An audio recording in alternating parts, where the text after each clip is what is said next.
Hello दोस्तों, कैसे हो आप सभी। आशा करती हूँ आप सभी स्वस्थ होंगे। मैं आप सभी का अपने चैनल हिंदी क्लासेस में बहुत बहुत स्वागत करती हूँ। तो आप सभी के लिए भाई मैंने थ्योरी क्लासेस चला रखी है हिंदी क्लास की, यानी हम हिंदी साहित्य कर रहे हैं थ्योरी क्लासों के माध्यम से। ठीक है, भक्ति काल हमने स्टार्ट कर रखा, आदि काल हमारा समाप्त हो गया है। ठीक है, उसके पीवाईक्यू भी मैंने आपको दे दिए हैं। ठीक है, आप जाके मेरे चैनल पर देख सकते हैं, आपको वीडियो मिल जाएगी।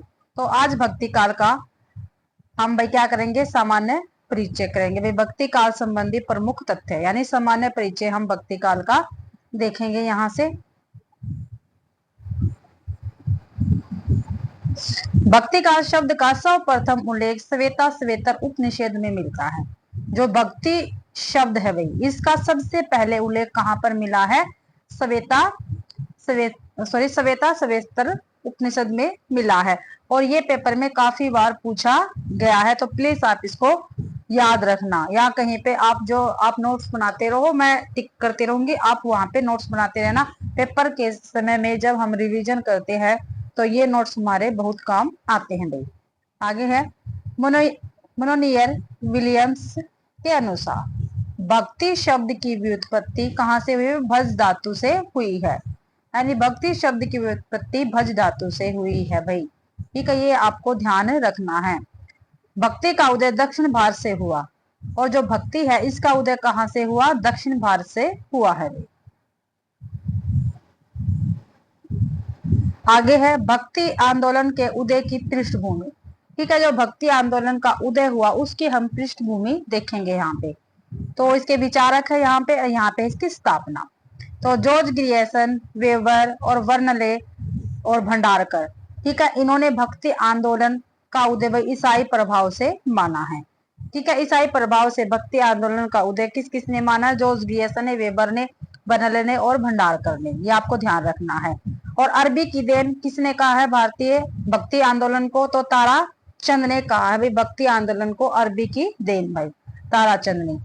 मुस्लिम संस्कृति के संपर्क का परिणाम, मुस्लिम संस्कृति के संपर्क का परिणाम भक्ति आंदोलन को किसने कहा है? तो आबिद हुसैन ने कहा। किसने? आबिद हुसैन ने कहा है। आपको ध्यान रखना, पेपर में पूछे जाते हैं भाई यहाँ से क्वेश्चन। अवर्णों की आर्थिक स्थिति में सुधार के कारण, क्या भी अवर्णों की आर्थिक स्थिति में सुधार के कारण क्या भक्ति काल का उदय हुआ? ये किसने कहा? ये प्रोफेसर इरफान हबीब ने कहा है।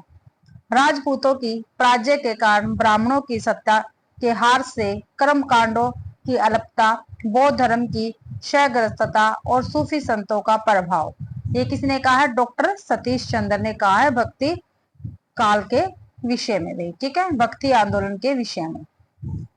आगे है रामचंद्र शुक्ल जी ने क्या कहा है भक्ति आंदोलन के विषय में? मुस्लिम आक्रमण से पराजय के कारण हताश जाति तथा सांस्कृतिक संकट, ठीक है, इसके कारण क्या है? भक्ति आंदोलन का उदय हुआ था। ये काफी महत्वपूर्ण है भाई, अक्सर पेपर में पूछा जाता है। मुस्लिम आक्रमण से पराजय के कारण हताश जाति तथा सांस्कृतिक संकट के कारण क्या है? भक्ति आंदोलन का उदय हुआ था। और ये किसने कहा? आचार्य रामचंद्र शुक्ल जी ने कहा है।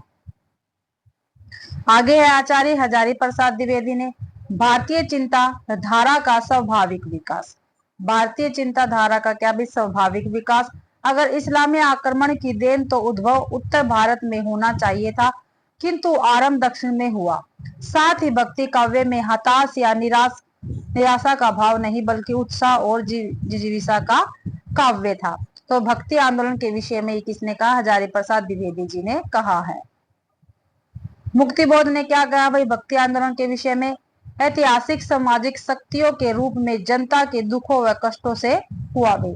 ठीक है, बनता जो भक्ति आंदोलन है इसका उदय कैसे हुआ? ऐतिहासिक सामाजिक शक्तियों के रूप में जनता के दुख व कष्टों से इसका क्या है? उदय हुआ था भक्ति आंदोलन का। रामविलास शर्मा के अनुसार भक्ति आंदोलन एक जातीय और जनवादी आंदोलन, काफी महत्वपूर्ण है भाई ये। ठीक है, भक्ति आंदोलन एक जातीय और जनवादी आंदोलन है। किसने कहा है भक्ति काल के विषय में, भक्ति आंदोलन के विषय में? तो रामविलास शर्मा ने ये कहा है, आपको ध्यान रखना है। आगे है भक्ति काल संबंधी संज्ञाएं। ठीक है, भक्ति काल को क्या कुछ कहा है? भक्ति काल हिंदी साहित्य का स्वर्ण युग। भक्ति काल को भाई हिंदी साहित्य का स्वर्ण युग किसने कहा है? तो जॉर्ज ग्रियर्सन और डॉक्टर श्याम सुंदर दास ने। क्या भाई हिंदी साहित्य का स्वर्ण युग जॉर्ज ग्रियर्सन और श्याम सुंदर दास ने कहा है। लोक जागरण किसने कहा है भक्ति काल को? तो आचार्य हजारी प्रसाद द्विवेदी ने लोक जागरण काल की संज्ञा दी है भाई भक्ति काल को। सॉरी, लोक जागरण क्यों ली? लोक जागरण की हजारी प्रसाद द्विवेदी ने भक्ति काल को संज्ञा दी है और लोक जागरण काल, ठीक है, इसकी संज्ञा डॉक्टर रामविलास शर्मा ने दी है भक्ति काल को। ठीक है, भक्ति काल को लोक जागरण काल किसने कहा? डॉक्टर रामविलास शर्मा ने। थोड़ा सा भाई फर्क है इसमें। ठीक है, लोक जागरण आचार्य हजारी प्रसाद द्विवेदी ने, लोक जागरण काल डॉक्टर रामविलास शर्मा ने। ये आपको ध्यान रखना, कहीं पे आप नोट्स कर सकते हो। और इसकी पीडीएफ मेरे टेलीग्राम चैनल पर मिल जाएगी, आप वहां पे जाके ज्वाइन कर सकते हो भाई टेलीग्राम चैनल को। भक्ति काल के नामकरण को लेकर विवाद नहीं है। ठीक है, जो भक्ति काल है भाई इसके नामकरण को लेकर कोई भी विवाद नहीं है। मिश्र बंधुओं ने माध्यमिक काल कहा भाई। ठीक है, जो मिश्र बंधु है उन्होंने भक्ति काल को क्या नाम दिया? माध्यमिक काल कहा है। तथा डॉक्टर गणपति चंद्र गुप्त ने पूर्व मध्य काल कहा है। बाकी सभी ने भक्ति काल कहा है। अब ये जो पंक्ति है, जो एक कथन है, काफी महत्वपूर्ण है। रामचंद्र शुक्ल जी का कथन है भक्ति काल के विषय में, यह आपको ध्यान रखना है। श्रद्धा और प्रेम के योग का नाम भक्ति है। क्या भी श्रद्धा और प्रेम के योग का नाम क्या है? भाई भक्ति है। ठीक है, ये आपको ध्यान रखना, काफी महत्वपूर्ण है भी, काफी बार पेपर में पूछा गया है। किसका कथन है? आचार्य रामचंद्र शुक्ल जी का कथन रहेगा। दो धाराएं प्रवाहित हुई किसमें? भक्ति काल में, एक निर्गुण थी और दूसरी सगुण। हजारी प्रसाद द्विवेदी ने दोनों का मुख्य लक्षण भगवत विषयक रति एवं अनन्यता माना है। तो क्या माना भाई हजारी प्रसाद द्विवेदी ने? निर्गुण और सगुण का मुख्य लक्षण, तो भगवत विषयक रति एवं अनन्यता माना है। ये आपको ध्यान रखना है। आगे है, जिस समय उत्तर भारत में सिद्ध एवं नाथ थे उसी समय दक्षिण में आलवार संत भक्त थे। ठीक है भाई, जिस समय उत्तर भारत में सिद्ध और नाथ थे, ठीक है, सिद्ध और नाथ हुए, उसी समय दक्षिण में आलवार संत भक्त थे भाई। ठीक है, आपको याद रखना, दक्षिण में कौन थे? आलवार थे, और इनको संत और भक्त दोनों कहा जाता है। इनका समर्थन वहां के वैष्णव आचार्यों द्वारा भी किया गया है। इनका भी आलवार संतों का। दक्षिण के सेवों को नयनार कहा जाता है, इनकी संख्या 63 है। ठीक है, जो दक्षिण में क्या थे? सेव थे, उनको क्या कहा जाता है? नयनार। जो सेव है उनको नयनार कहा जाता था, जो शिव भक्ति करते थे। और इनकी संख्या कितनी है? 63। पेपर में काफी बार पूछी गई है, नयनारों की संख्या कितनी थी? तो 63 थी भाई। ठीक है, आपको ध्यान रखना है। रामानुज भक्ति के आदि आचार्य बने। जो रामानुज थे वो भक्ति के क्या थे? आदि आचार्य बने भाई। आदि आचार्य कौन है भक्ति के? रामानुज है। विशिष्टाद्वैतवाद से भक्ति साधना पद्धति मात्र से आंदोलन की ओर बढ़ी। ठीक है, विशिष्टाद्वैतवाद से क्या थी? भक्ति साधना पद्धति मात्र से आंदोलन की तरफ बढ़ी थी भाई। वैष्णव धर्म की स्थापना करने वाले रामानुज, निम्बार्क, मध्वाचार्य और विष्णु स्वामी थे। ठीक है, वैष्णव धर्म की स्थापना किस किसने की थी? तो रामानुजा ने की थी, रामानुजाचार्य, ये मध्वाचार्य ने की थी और विष्णु स्वामी ने की थी वैष्णव धर्म की स्थापना। इनके उपरांत रामानंद, वल्लभाचार्य और चैतन्य महाप्रभु ने व्यापक बनाया। ठीक है, जो ये थे भाई 4 थे, रामानुजाचार्य, निम्बार्काचार्य, ठीक है, निम्बार्क, मध्वाचार्य और विष्णु स्वामी भाई। इन्होंने वैष्णव धर्म की स्थापना की। लेकिन वैष्णव धर्म को व्यापक रूप किसने बनाया? व्यापक रूप किसने प्रदान किया? तो रामानंद, वल्लभाचार्य और चैतन्य महाप्रभु ने। आगे है, भक्ति आंदोलन के उदय की व्याख्या के संबंध में कुछ महत्वपूर्ण मत निम्न है। तो देखते हैं क्या है। उत्पन्ना द्रविड़ साहे वृद्धि कर्नाटके गता ककचित वक्त चित महाराष्ट्रे गुजरे जीर्णता गता। तो ये श्रीमद् भागवत से है भाई। आगे है, मलचंद्र कांतेषु देशु पापे कलिनेषु च सतपीड़ा वैगलाश्यकेषु कीर्षण एवं गतिमम। तो ये वल्लभाचार्य जी का कथन है और कहां से लिया गया है? कीर्षण नामक स्तोत्र से लिया गया है। ये पेपर में पूछ लिए जाते हैं भाई। ठीक है, आगे है, काफी महत्वपूर्ण कथन है भाई, पेपर में काफी बार पूछा गया है। भक्ति द्रविड़ उपजी लाए रामानंद, प्रगट किया कबीर ने सात दीपनो खंड। तो ये भाई जनश्रुति है, ठीक है, जनश्रुति से है ये। हम अपने को ऐसे धार्मिक आंदोलन के सामने पाते जो सब आंदोलन से कहीं अधिक विशाल है, जिसे भारत वर्ष ने कभी देखा है, यहाँ तक कि वह बौद्ध धर्म के आंदोलन आंदोलन से भी अधिक विशाल है। ठीक है, जो भक्ति आंदोलन है भाई वो क्या है, एक धार्मिक आंदोलन के सामने हम, धार्मिक आंदोलन है और ये बौद्ध धर्म के आंदोलन से भी क्या अधिक विशाल है। भाई भक्ति आंदोलन के विषय में बात हो रही है, क्योंकि इसका प्रभाव आज भी विद्यमान है। इस युग में धर्म ज्ञान का नहीं बल्कि भावावेश का विषय हो गया था। किसका? भावावेश का विषय हो गया था। और ये कथन किसका है? ग्रियर्सन जी का ये कथन रहेगा। आगे है, बिजली की चमक के समान अचानक समस्त पुरान धार्मिक मतों के अंधकार के ऊपर एक नई बात दिखाई दी। कोई हिंदू यह नहीं जानता कि यह बात कहां से आई और कोई नहीं इसके प्रादुर्भाव का कारण निश्चित नहीं कर सकता। तो ये भी ग्रियर्सन जी का ही कथन था। आगे वही रामचंद्र शुक्ल जी के जितने भी कथन है वो काफी महत्वपूर्ण है, तो प्लीज आप इनको अच्छी प्रकार से ध्यान रखना। भक्ति धर्म का रसात्मक रूप है। जो भक्ति है भाई वो धर्म का क्या है? रसात्मक रूप है। ये किसका कथन है? रामचंद्र शुक्ल जी का कथन है। और पेपर में ना जाने कितनी बार ये आया हुआ है। भक्ति का जो श्रोता दक्षिण की ओर से धीरे धीरे उत्तर की ओर पहले से ही आ रहा था, उसे राजनीतिक परिवर्तन के कारण शून्य पड़ते हुए जनता के हृदय क्षेत्र में फैलने के लिए पूरा स्थान मिला। ठीक है, पूरा स्थान मिला, जनता के हृदय क्षेत्र में फैलने के लिए पूरा स्थान मिला। तो ये कथन किसका? रामचंद्र शुक्ल जी का ये कथन रहेगा। आगे है, मैं इस्लाम के महत्व को भूल नहीं रहा, लेकिन जोर देकर कहना चाहता हूं कि अगर इस्लाम नहीं आता तो आज भी इस साहित्य का 12 आना वैसा ही होता जैसे आज है। ये काफी महत्वपूर्ण कथन है भाई, काफी बार पेपर पे पूछा गया है। हजारी प्रसाद द्विवेदी जी का कथन है ये, मैं जोर देकर कहना चाहता हूं, ये ध्यान रख रहा है, ये हजारी प्रसाद द्विवेदी जी का कथन है। आगे, समूचे भारतीय इतिहास में अपने ढंग का अकेला साहित्य है, इसी का नाम भक्ति साहित्य है, यह एक नई दुनिया है। ये भी हजारी प्रसाद द्विवेदी का ही कथन रहेगा। आगे है, भक्ति काल है, मध्यकाल नहीं। मध्यकाल समानतः जकड़ी हुई मनोवृत्ति का परिचारक है। ये किसका? बच्चन सिंह का कथन है भाई। आगे है, भक्तिकालीन काव्य की सब प्रमुख भाषा ब्रज भाषा है। तो भक्तिकालीन काव्य की सबसे प्रमुख भाषा कौन सी थी? ब्रज भाषा थी, आपको ध्यान रखना है। लेकिन अवधि भाषा में भी क्या है? ग्रंथ लिखे गए हैं, लेकिन इसमें प्रमुख भाषा पूछी है तो ब्रज है भाई। प्राज्ञ के बाद व्यक्ति या तो अपनी आध्यात्मिक श्रेष्ठता दिखाना चाहता है अथवा विलास में डूबकर प्राज्ञ को भूल जाना चाहता है। भक्ति आंदोलन का स्तोत्र पहली मनोवृत्ति है, ये बाबू गुलाब राव का कथन है। आगे, जिस युग में कबीर, जायसी, तुलसी, सूर जैसे सुप्रसिद्ध कवियों और महात्माओं की दिव्य वाणी उनके अंतःकरणों से निकल के देश के कोने कोने में फैली थी, उसे साहित्य के इतिहास में समानतः भक्ति युग कहते हैं। निश्चित ही वह हिंदी साहित्य का स्वर्ण युग है।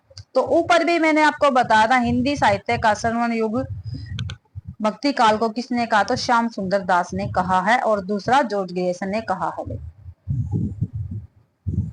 आगे है, भक्ति आंदोलन भारतीय चिंतन धारा का स्वाभाविक विकास है। काफी महत्वपूर्ण है भाई ये कथन, जितने भी मैंने आपको कथन करवाए हैं ये काफी महत्वपूर्ण है भक्ति काल के विषय में और पेपर में कई बार पूछे गए हैं। तो ये किसका कथन है? हजारी प्रसाद द्विवेदी जी का कथन रहेगा। भक्ति आंदोलन भारतीय चिंतन धारा का स्वाभाविक विकास है। किसका भी? भारतीय चिंतन धारा का स्वाभाविक विकास है भारतीय भक्ति आंदोलन। ये किसका कथन है? हजारी प्रसाद द्विवेदी जी का कथन है।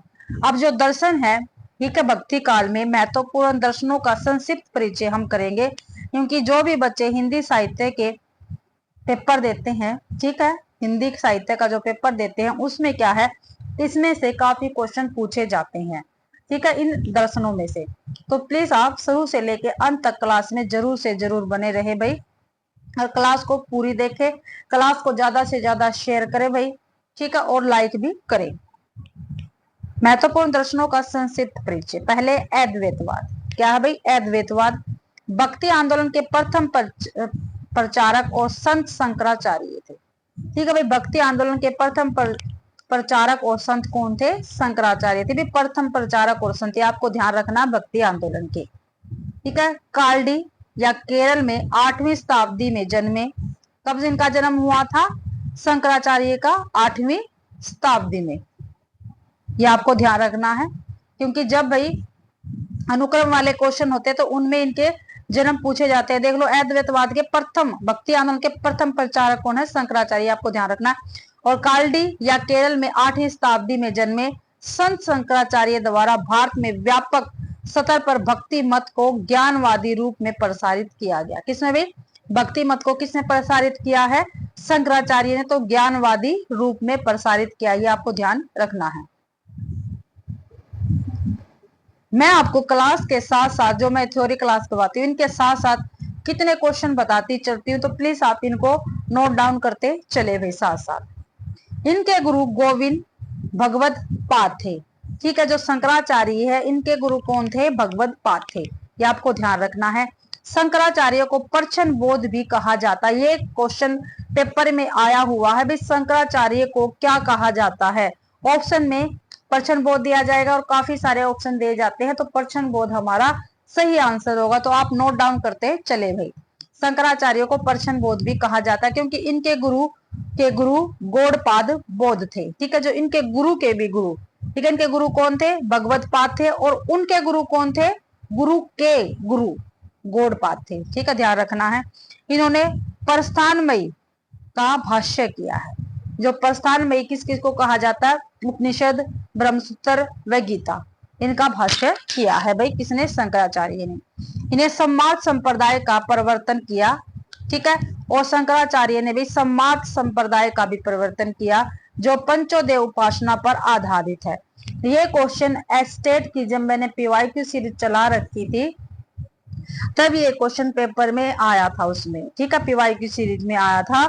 समाज संप्रदाय को क्या कहा जाता है, किस पे आधारित है? तो पंचदेव उपासना पर सम्मार्थ संप्रदाय क्या है? आधारित है। और इसके परिवर्तन कौन, किसने परिवर्तन किया था इसका? समाज संप्रदाय का, तो शंकराचार्य ने किया था। आगे है, शंकराचार्य के दर्शन का आधार वेदांत अथवा उपनिषद है।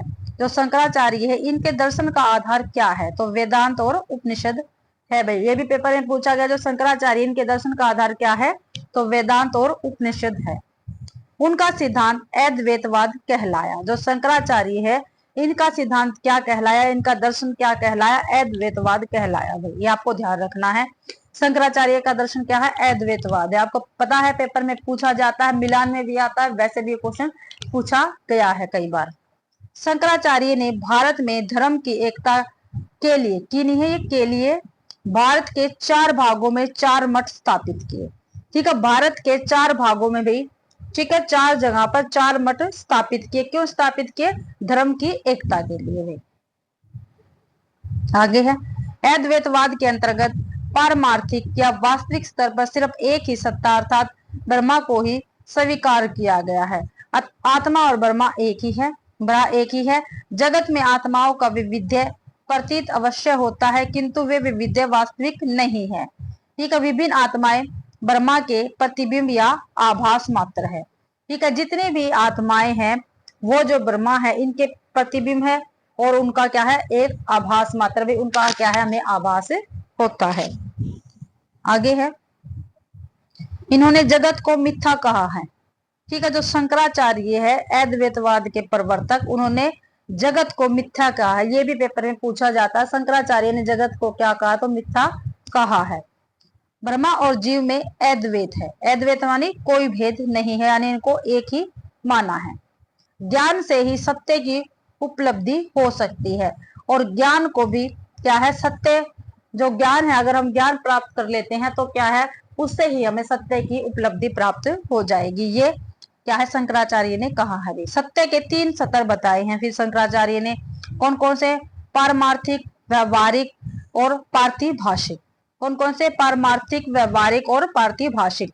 ये सत्य के 3 स्तर बताए हैं भाई ठीक है। शंकराचार्य ने पारमार्थिक सत्य केवल एक ही सत्ता है ब्रह्मा, सत्य सिर्फ एक है ब्रह्मा। ठीक है, जो पारमिक सत्य है, पारमार्थिक सत्य है सॉरी, वो केवल एक ही सत्ता है। और क्या है? एक ही सत्ता क्या है? ब्रह्मा। और सत्य सिर्फ एक है, क्या है? ब्रह्मा। बरहा जगत आगे है। व्यवहारिक सतर पर तीन सत्ताएं है, ईश्वर, जीव तथा जगत।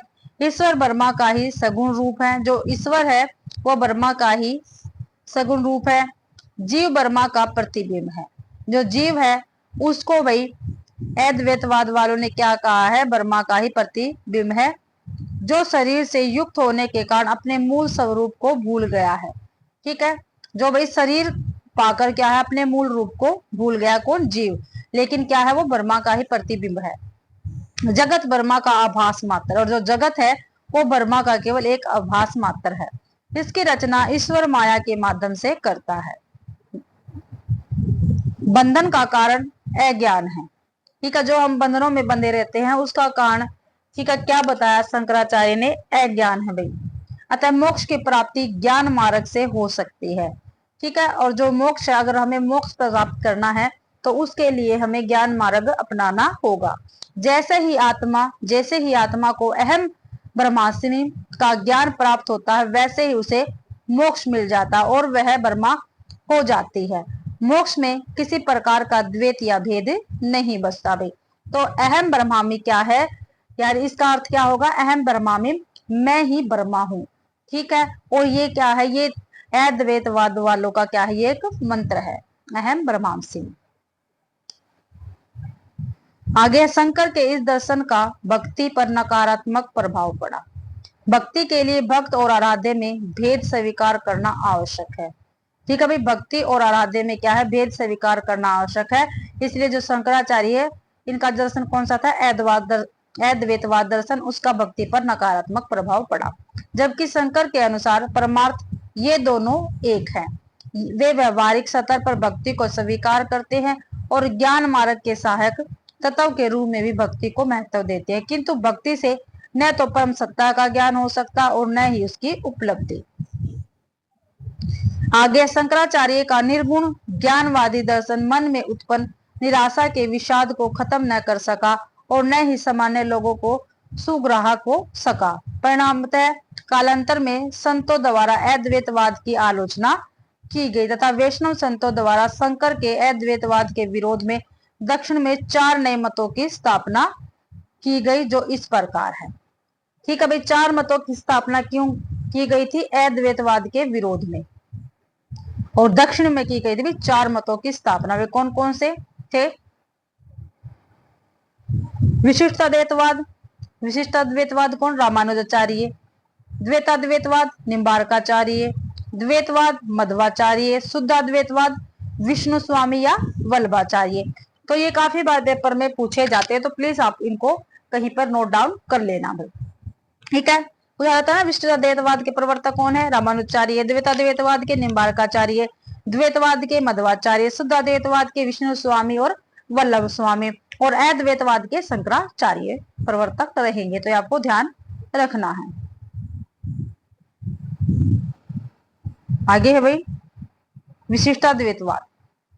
ठीक है, अद्वैतवाद के बारे में हमने पढ़ लिया, अब हम पढ़ेंगे विशिष्टाद्वैतवाद के विषय में। तो देखते हैं इसके विषय में। भक्ति आंदोलन के प्राचीनतम प्रचारक रामानुजाचार्य थे। कौन थे भाई? रामानुजाचार्य थे भक्ति आंदोलन के प्राचीनतम प्रचारक। ठीक है, ये आपको ध्यान रखना है। और भक्ति आंदोलन के प्रथम प्रचारक कौन बताए गए थे? शंकराचार्य बताए गए थे। इनका जन्म श्री पेरुम बुदुर तमिलनाडु में हुआ था। ठीक है, रामानुजाचार्य का जन्म कहाँ हुआ था? तमिलनाडु में हुआ था। ये वैष्णव संत थे। कौन थे? वैष्णव संत थे भाई। ये रामानुजाचार्य ने कांची या कांचीपुरम के यादव प्रकाश की देखरेख में शिक्षा ग्रहण की। ठीक है, यादव प्रकाश की देखरेख में शिक्षा ग्रहण की। कांचीपुरम इनके शूद्र गुरु थे। जो कांचीपुरम है, इनके क्या थे? शूद्र गुरु थे। माना जाता है कि रामानुज होयल्स यादव राजकुमार विष्णुवर्धन के भाई को वैष्णव बनाने में सफल हुए थे। ये छोटी छोटी बातें हैं लेकिन पेपर के लिए काफी महत्वपूर्ण है भाई। इनके शिष्य कुरेश स्वामी ने पंचसतवी में राम की विशेष भक्ति की है। ठीक है, जो भाई रामानुजाचार्य है इनके शिष्य का क्या नाम बताया गया? कुरेश स्वामी। क्या है? कुरेश स्वामी।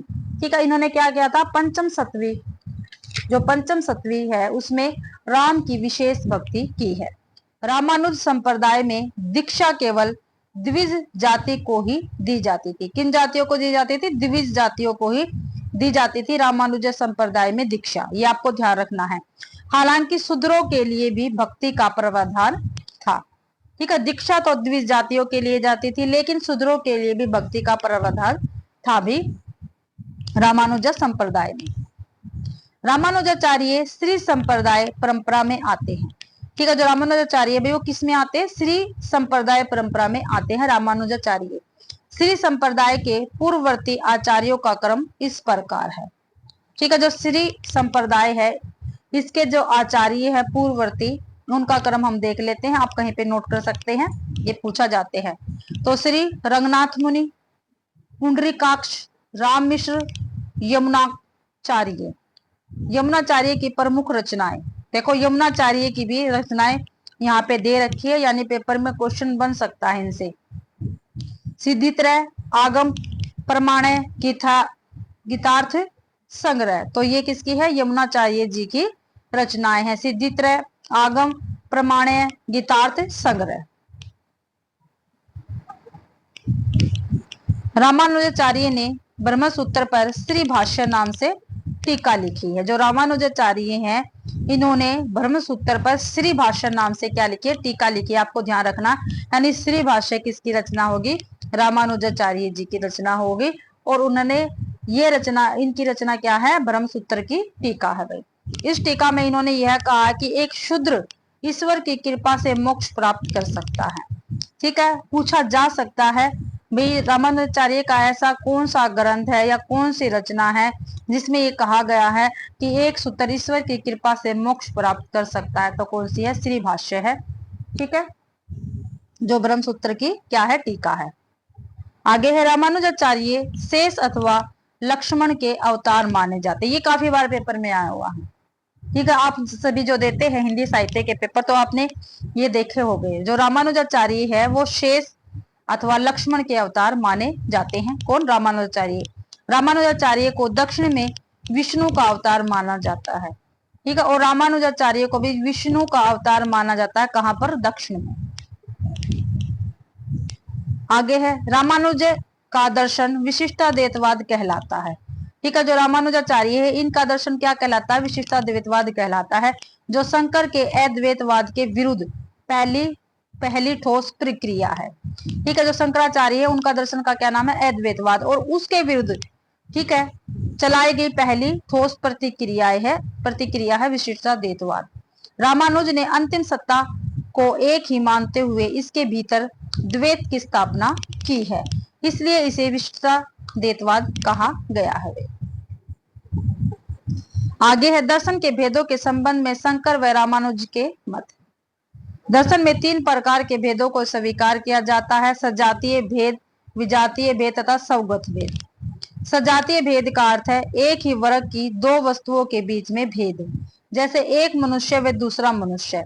विजातीय शब्द का अर्थ है 2 विभिन्न वर्गों से संबंधित वस्तुओं का भेद, जैसे मनुष्य और पुस्तक का भेद। जैसे भाई मनुष्य और पुस्तक का भेद।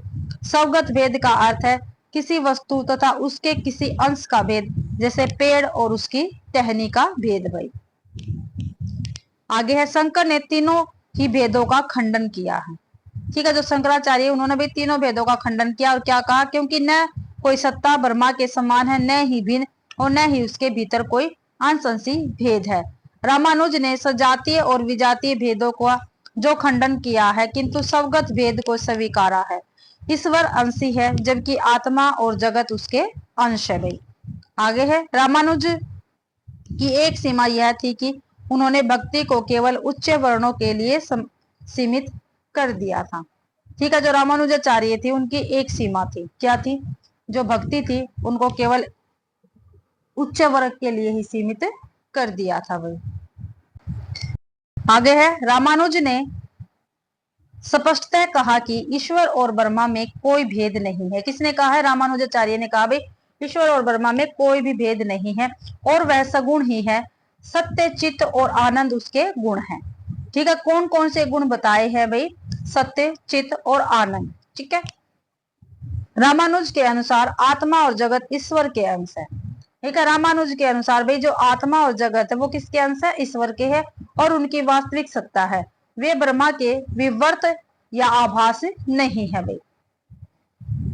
आचार्य रामानुज ने विष्णु यानी नारायण की उपासना स्वीकार कर विशिष्टाद्वैतवाद सिद्धांत की स्थापना की है। पूछा जाता है ना विशिष्टाद्वैतवाद, जो विशिष्ट द्वैतवाद है भाई उसमें किसकी उपासना की जाती है?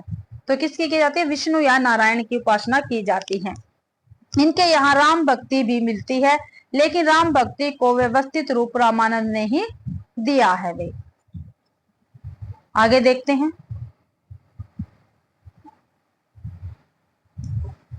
और ये हमारे दर्शन है, इनके विषय में काफी महत्वपूर्ण बातें हैं, तो प्लीज आप इनको अच्छी प्रकार से करना भाई। उनके मत में पुरुषोत्तम ब्रह्मा सगुण और सविशेष है, भक्तों पर अनुग्रह करने के लिए 5 रूप धारण करते हैं। इन्हीं में अर्चावतार राम की गणना होती है। भक्ति ही मुक्ति का साधन है। भक्ति ही मुक्ति का साधन किसने कहा है? तो भाई किसने कहा है? रामानुजाचार्य ने कहा है, विशिष्टाद्वैतवाद दर्शन के अकॉर्डिंग। जागतिक परेशानियों को दूर करने के लिए ईश्वर अवतार लेता है। ठीक है भाई, जो जगत में परेशानियां हैं उनको दूर करने के लिए माना जाता है ईश्वर क्या है? अवतार लेता है। रामानुजाचार्य की मानता थी कि व्यक्ति की आत्मा ईश्वर के साथ एकीकृत नहीं है, बल्कि आत्मा और ईश्वर का संबंध अग्नि और चिंगारी के समान है। तो भाई व्यक्ति और आत्मा का संबंध रामानुजाचार्य ने क्या बताया है? अग्नि और चिंगारी बताया है, आत्मा और ईश्वर का संबंध। तो आपको ये ध्यान रखना, काफी महत्वपूर्ण बात है भैया। ईश्वर पूर्णतः अमूर्त नहीं है। ठीक है, जो ईश्वर पूर्णतः क्या है? अमूर्त नहीं है, गुण और सौंदर्य से परिपूर्ण है। तो ईश्वर को गुण और सौंदर्य से परिपूर्ण किसने बताया है? तो रामानुजाचार्य ने बताया है भाई। जीवन और ब्रह्मा तत्वतः अभिन्न होने के बावजूद ब्रह्मा विशिष्ट है। प्रलय में जगत और जीव ब्रह्मा में स्थान ग्रहण करते हैं। प्रलय में जगत और जीव ब्रह्मा में स्थान ग्रहण करते हैं भाई। तत्वमसि सूत्र का अर्थ है, ये भी काफी बार पूछा गया है। तत्वमसि सूत्र, तत्वमसि सूत्र का अर्थ भी उन्होंने सगुणोपासना के दास्य भाव के आधार पर ततः उनका ततम तू असि सेवक ऐसा किया है। उन्होंने जीव और ब्रह्मा का शेष शेषी अंत संबंध स्थापित किया है। जीव शेष यानी जीव जो है वो दास है, ब्रह्मा शेषी यानी स्वामी है भाई। ठीक है, तो आपको ये ध्यान रखना है और काफी महत्वपूर्ण बात है, ये यहाँ पे आप लिख सकते हैं।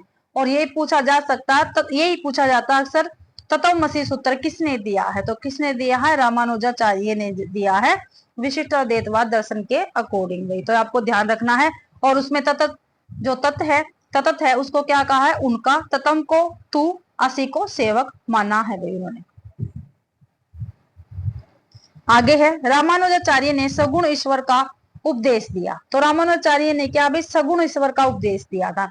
उन्होंने लोगों को त्याग और तपस्या द्वारा निस्वार्थ भक्ति करने को कहा। ठीक है, त्याग और तपस्या के द्वारा भी निस्वार्थ भक्ति करने को कहा है रामानुजाचार्य ने। इन्होंने सर्वप्रथम अवतारवाद तथा धर्म की सामाजिक भूमिका की प्रस्तावना दी गई। ठीक है, सबसे पहले अवतारवाद तथा धर्म की सामाजिक भूमिका की प्रस्तावना किसने दी? तो रामानुजाचार्य ने दी थी भाई। तो विशिष्टाद्वैतवाद हमारा यहाँ पे समाप्त होता है। आगे देखते हैं द्वैतवाद। द्वैतवाद को देख लेते हैं। चारों के चारों जो दर्शन है वो हम करेंगे भी यहाँ पे, इसलिए प्लीज शांति से क्लास जरूर से जरूर देखें। भक्ति काल के उपदेशकों में मध्वाचार्य उल्लेखनीय है। ठीक है, भक्ति काल के उपदेशकों में कौन उल्लेखनीय है? मध्वाचार्य उल्लेखनीय है। वेदांत दर्शन के 3 दार्शनिकों में उनका नाम रामानुजाचार्य तथा शंकराचार्य के साथ लिया जाता है भाई। जो वेदांत दर्शन है इनके 3 दार्शनिक हुए हैं, उनका नाम रामानुजाचार्य तथा शंकराचार्य के साथ लिया जाता है, मध्वाचार्य मध्वाचार्य का भी। और मध्वाचार्य के दर्शन का क्या नाम है?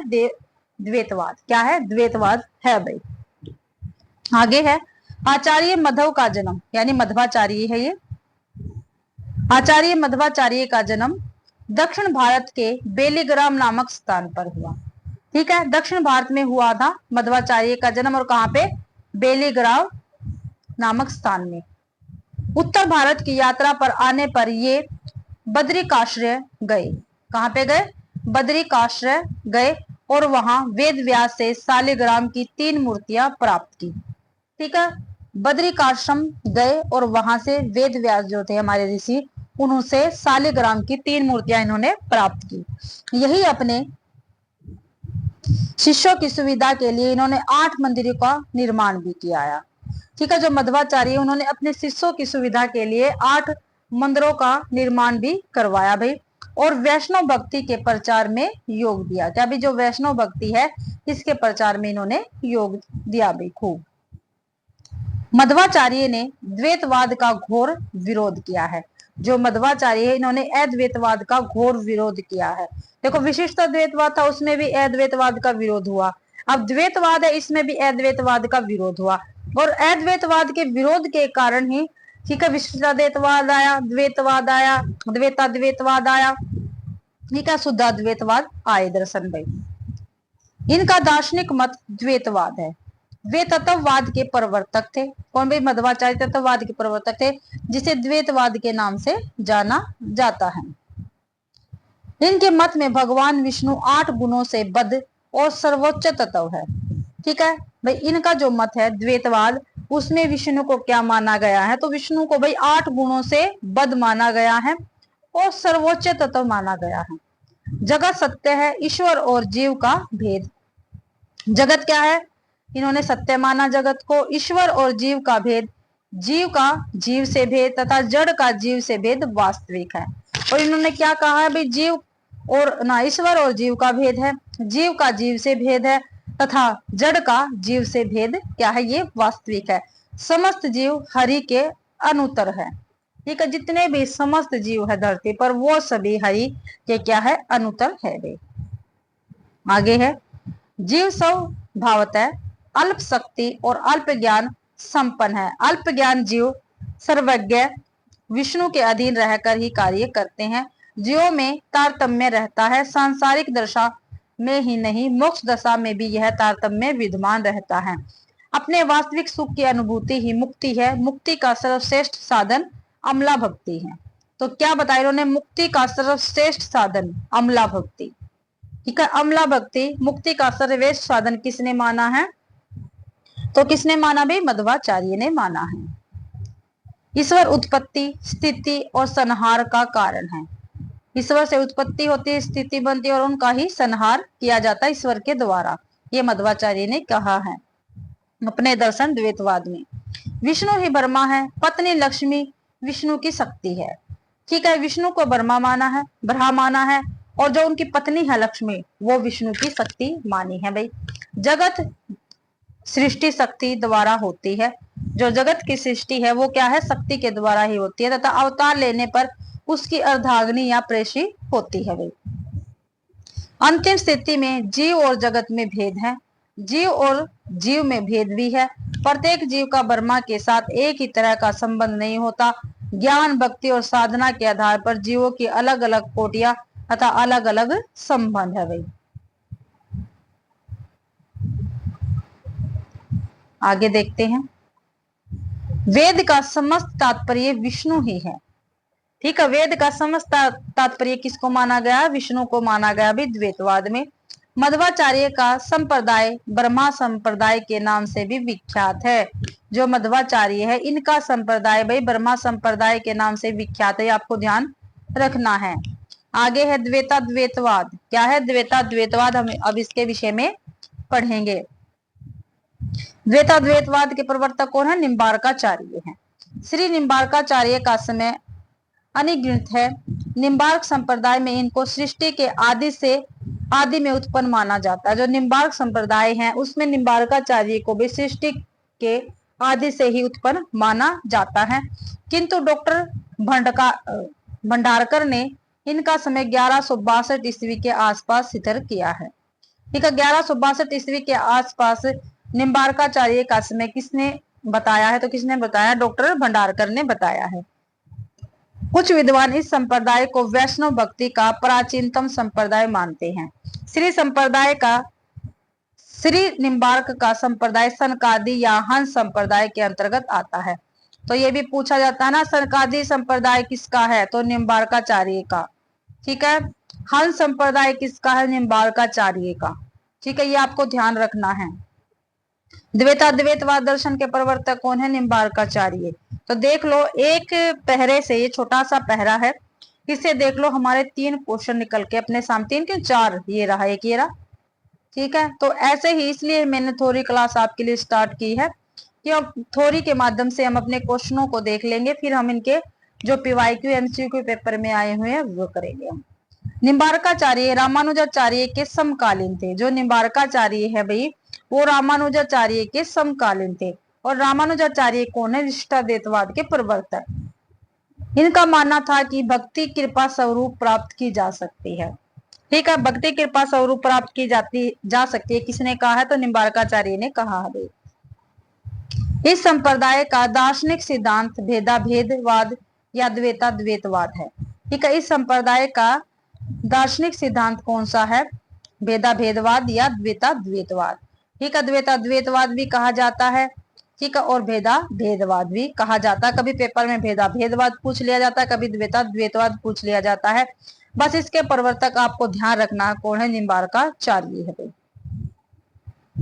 जीव अवस्था भेद से ब्रह्मा के साथ भिन्न है तथा अभिन्न भी है। जीव ब्रह्मा का अंश, ब्रह्मा अंशी है। जीव अनु अल्पज्ञ, भक्ति ही मुक्ति का साधन है। विष्णु के अवतार रूप कृष्ण ही उपासक हैं। ठीक है, कृष्ण ही उपासक, अभी विष्णु के अवतार रूप। आगे है, ब्रह्मा और जीव सांसारिक दृष्टि से भिन्न है। ठीक है, जो ब्रह्मा है और जीव है, ये सांसारिक दृष्टि से क्या है? भिन्न है, पर तत्वतः एक ही है। अपनी अंतिम परिणति में ये एक हो जाते हैं, जैसे कृष्ण और गोपियां प्रलय के समय एक हो जाते हैं। राधा और कृष्ण की युगल उपासना पर बल दिया गया है। ठीक है, राधा और कृष्ण की युगल उपासना पर कौन से दर्शन में बल दिया गया? तो द्वैतवाद में। विष्णु कृष्ण के रूप में तथा शक्ति राधा के रूप में आराध्य बने हैं। कृष्ण विष्णु के अवतार है।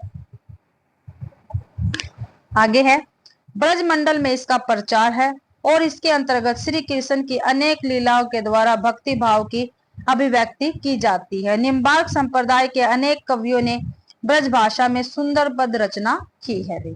ठीक है, जो निम्बार्क संप्रदाय, इसके अनेक कवि है और उन्होंने क्या है? ब्रज भाषा में क्या है? इनकी पद रचना की है। ये आपको ध्यान रखना है। जो निम्बार्क संप्रदाय है, इसके जो कवि हुए हैं, काफी सारे कवियों ने ब्रज भाषा में इनकी सुंदर पद रचना की है। आगे है शुद्धाद्वैतवाद। क्या भी? शुद्धाद्वैतवाद वल्लभाचार्य का संप्रदाय आज स्वतंत्र संप्रदाय के रूप में विख्यात है। यानी शुद्धाद्वैतवाद किसका है? वल्लभाचार्य, जिसके प्रवर्तक रहेंगे। किंतु मूलतः इसका संबंध विष्णु स्वामी संप्रदाय से ही सितर किया गया है। और विष्णु स्वामी संप्रदाय किससे संबंधित है? शुद्धाद्वैतवाद से।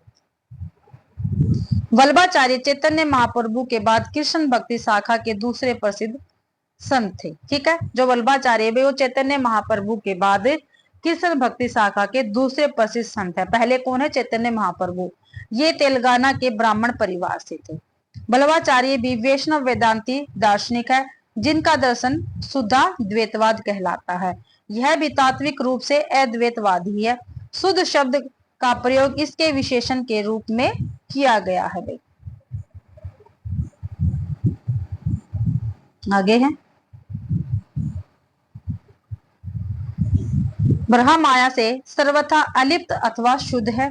जिस प्रकार श्रवण अनेक रूपों में परिवर्तित होने पर भी शुद्ध श्रवण रहता है,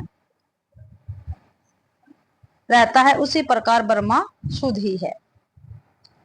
ब्रह्मा अपनी संधिनी शक्ति द्वारा सत्य का, संवित शक्ति द्वारा चित्त का तथा आहर्दनी शक्ति के द्वारा आनंद का आविर्भाव करता है। जीव सत्य है और नित्य है। जो जीव है वो सत्य भी है और नित्य भी है। उसकी उत्पत्ति नहीं होती। जीव अणु है। जीव के 3 प्रकार होते हैं, शुद्ध जीव, संसारी जीव और मुक्त जीव। ठीक है, तो जो शुद्धाद्वैतवाद है उसके अकॉर्डिंग जीव के 3 प्रकार बताए गए हैं। पेपर में पूछा गया ये कौन कौन सा, शुद्ध जीव, संसारी जीव और मुक्त जीव। भाई जड़ जगत न तो उत्पन्न होता है और न नष्ट होता है, वरना इसका आविर्भाव और तिरोभाव मात्र है। भाई किसका, जड़ जगत का। आगे है, वल्लभ के अनुसार संपूर्ण सृष्टि 3 प्रकार के गुणों से निर्मित होती है। जो वल्लभाचार्य है इसके अकॉर्डिंग भी जो संपूर्ण सृष्टि वो 3 प्रकार के गुणों से ही इसका निर्माण होता है। एक सत्य, चित्त और आनंद। सत्य, चित्त और आनंद, ईश्वर 3 गुणों की समग्रता है अर्थात सच्चिदानंद है। जीव में सत्य चित्त गुण पाए जाते हैं किंतु आनंद का अभाव है। जो जीव है उसमें सत्य भी पाया जाता है, उसमें चित्त भी पाया जाता है, लेकिन क्या आनंद का उसमें अभाव रहता है। जबकि अचित्त में सिर्फ सत्य गुण उपस्थित होता है। इस प्रकार जिन गुणों से जीव और जगत निर्मित है उन गुणों की उपस्थिति ईश्वर में भी है।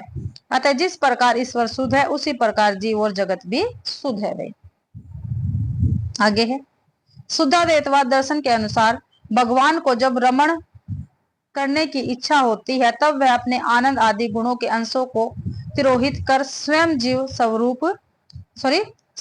रूप ग्रहण करते हैं। इस व्यापार में केवल भगवान की इच्छा ही कारण है, माया का इससे किसी प्रकार का संबंध नहीं है। वल्लभ ने भी विष्णु की भक्ति को ही मुक्ति का साधन माना है। ठीक है, जो वल्लभाचार्य है उन्होंने भी विष्णु भक्ति पर जोर दिया है और विष्णु की भक्ति को ही अपने मुक्ति का साधन माना है। भाई वे कृष्ण की भक्ति में विश्वास करते हैं, न कि राम की भक्ति में। ठीक है, और वल्लभाचार्य ने भी कृष्ण की भक्ति में विश्वास किया, राम की भक्ति में विश्वास नहीं किया है। भगवत प्राप्ति का साधन भक्ति है। भगवान के पोषण यानी अनुग्रह को ही भक्ति के संबल माना है, इसलिए इनके मत को पुष्टि मार्ग कहा जाता है। ठीक है, पुष्टि मार्ग का क्या अर्थ है, भगवान का अनुग्रह, ये आपको ध्यान रखना है, पेपर में कई बार पूछा गया है। भक्ति का विवेचन करते हुए वल्लभाचार्य ने मर्यादा भक्ति और पुष्टि भक्ति का विधान किया है, ये भी ध्यान रखना। भक्ति का विवेचन करते हुए वल्लभाचार्य ने किसका विधान किया, मर्यादा भक्ति का और पुष्टि भक्ति का, आपको ध्यान रखना है। निष्कर्ष क्या निकलता है, अद्वैतवाद को छोड़कर अन्य 4 ब्रह्मा के निर्गुण तत्व का निषेध नहीं किंतु भक्ति का आधार सगुण है। अवतारवाद की प्रस्तावना तथा अवतारवाद में लीला, ईश्वर प्राप्ति हेतु ज्ञान के स्थान पर भावना व अनुभूति आवश्यक है। अब हम देख लेते हैं भाई विभिन्न दर्शन एक नजर में। ठीक है, जितने भी दर्शन हैं जो हमने ऊपर किए हैं उनको हम एक ही नजर में देखेंगे, यानी भाई थोड़ा बड़ा करना पड़ेगा, दिखाई नहीं दे रहा अच्छी प्रकार से।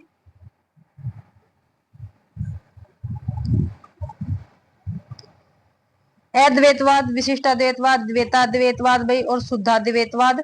ठीक है, इनको हम करेंगे, अद्वैत, विशिष्टाद्वैतवाद। ठीक है, तो ब्रह्मा क्या है, अद्वैतवाद में क्या माना है, ये क्या है, निराकार है।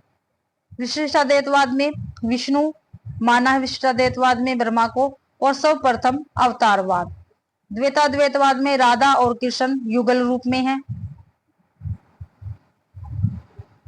द्वैतवाद में विष्णु पत्नी लक्ष्मी विष्णु की शक्ति है। द्वैतवाद में शुद्धाद्वैतवाद में कृष्ण योगेश्वर क्योंकि अलिप्त, राम अलिप्त है भाई। ठीक है, यानी किश्वर की इसमें भक्ति की गई लेकिन राम की नहीं की गई है।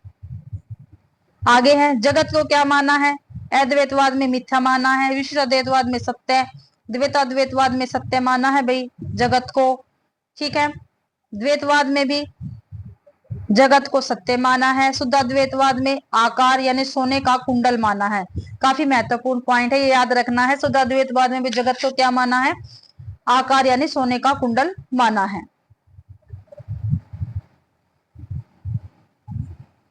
जीव ब्रह्मा संबंध।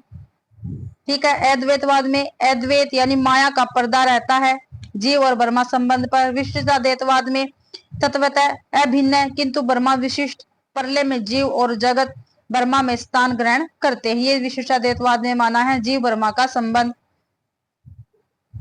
द्वैताद्वैतवाद में जीव और ब्रह्मा का संबंध किस प्रकार मानना है देखते हैं। तो तत्वतः अभिन्न है किंतु सांसारिक दृष्टि से भिन्न है। प्रलय के समय एक जैसे कृष्ण और गोपियां भाई। ठीक है, जीव और ब्रह्मा का संबंध माना है। आगे है द्वैतवाद में जीव और जीव में भी भेद है। जीव जगत भी अलग है, अलग अलग है। जीव और जगत क्या है, अलग अलग है। अंतिम स्थिति में भी भेद है, जगत सृष्टि शक्ति द्वारा। शुद्धाद्वैतवाद में भाई जगत सृष्टि करते हुए भी ईश्वर अलिप्त जैसे कमल कीचड़ में। आगे है ब्रह्मा प्राप्ति माध्यम। ठीक है, ब्रह्मा की प्राप्ति कैसे की जाती है भाई। द्वैतवाद में किसके साथ, ज्ञान के द्वारा ब्रह्मा की प्राप्ति होती है। विशिष्टाद्वैतवाद में भक्ति के द्वारा भाई।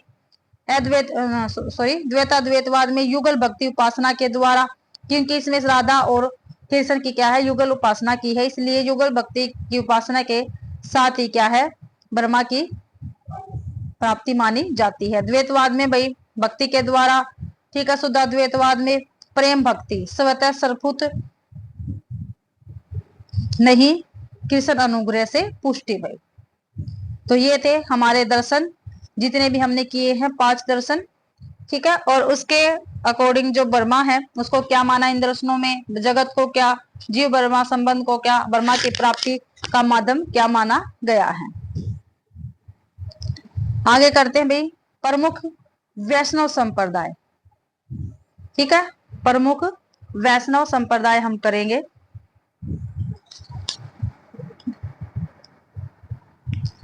संप्रदाय प्रवर्तक, जन्म मृत्यु इनका और दर्शन भाई। संप्रदाय श्री संप्रदाय के प्रवर्तक कौन है, रंगनाथ मुनि। हमने किया था पीछे भी, रंगनाथ मुनि। इनका जन्म 824 से लेकर 924 ईस्वी के मध्य हुआ, नहीं सॉरी 824 में इनका जन्म हुआ और 924 में इनकी मृत्यु हो गई थी रंगनाथ मुनि की भाई। और इनका दर्शन क्या था, विशिष्टाद्वैतवाद था। सनकादि निम्बार्काचार्य इसके प्रवर्तक थे। ठीक है, सनकादि संप्रदाय के प्रवर्तक कौन है, निम्बार्काचार्य। 1114 ईस्वी में इनका जन्म हुआ और 1162 ईस्वी में इनकी मृत्यु हो गई थी निम्बार्काचार्य की।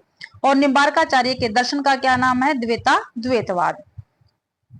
ब्रह्मा संप्रदाय इसके प्रवर्तक थे मध्वाचार्य। इनका जन्म 1197 ईस्वी में हुआ और मृत्यु 1276 ईस्वी में हुई थी भाई। दर्शन का क्या नाम है इनका, द्वैतवाद। रुद्र संप्रदाय प्रवर्तक विष्णु स्वामी। इनकी भाई जन्म पता नहीं, जन्म दे रखा है, मृत्यु दे रखी है 1300 ईस्वी दे रखा ओनली। ठीक है, शुद्धा द्वैतवाद दर्शन इनका रहा है विष्णु स्वामी का भी। आगे है देखो, जो स्टार लगा रखा है ना, जैसे रंग मुनि है, स्टार लगा दिया, इनके विषय में दे दिया। विष्णु स्वामी डबल स्टार लगा दिया, इनके विषय में ये दे दिए हैं, तो हमें ये देखना है इनका, इनके विषय में। रामानुजाचार्य श्री संप्रदाय के सबसे प्रमुख आचार्य हैं, इस कारण इन्हें भी श्री संप्रदाय का प्रवर्तक मान लिया जाता है। वल्लभाचार्य ने रुद्र संप्रदाय के सिद्धांतों को ठोस रूप दिया, इस कारण इन्हें रुद्र संप्रदाय का प्रवर्तक माना जाता है भाई। किसको, वल्लभाचार्य को। 4 वैष्णव संप्रदाय श्री, सनकादि, ब्रह्म और रुद्र में से श्री व कहीं कहीं ब्रह्म संप्रदाय के आचार्य राम भक्ति में विशेष स्थान रखते हैं। ठीक है, राम भक्ति में कौन कौन से भी ये जो संप्रदाय हो स्थान रखते हैं, तो श्री और ब्रह्म। ब्रह्मा और रुद्र सनकादि संप्रदाय कृष्ण को आराध्य मानते हैं। भक्ति काल के अन्य महत्वपूर्ण संप्रदाय और उनके प्रवर्तक। ठीक है, भक्ति काल के भी और भी महत्वपूर्ण संप्रदाय है और उनके प्रवर्तक हम देख लेते हैं, क्योंकि इनमें से भी क्या है, क्वेश्चन हमारे पेपर में बनते हैं। संप्रदाय है, प्रवर्तक है भाई। रामावर्त संप्रदाय रामानंद का है। महापुरुषिया शंकराचार्य का। रामदासी रामदास का भाई। उदत्ती सहजानंद या स्वामी नारायण का। रसिक संप्रदाय काफी बार पेपर में पूछा गया है, अगरदास का है। रामावत संप्रदाय पूछा गया है, रामानंद का है भाई। सब सुखी संप्रदाय भी काफी बार पूछा गया है, ये रामचरण दास का है।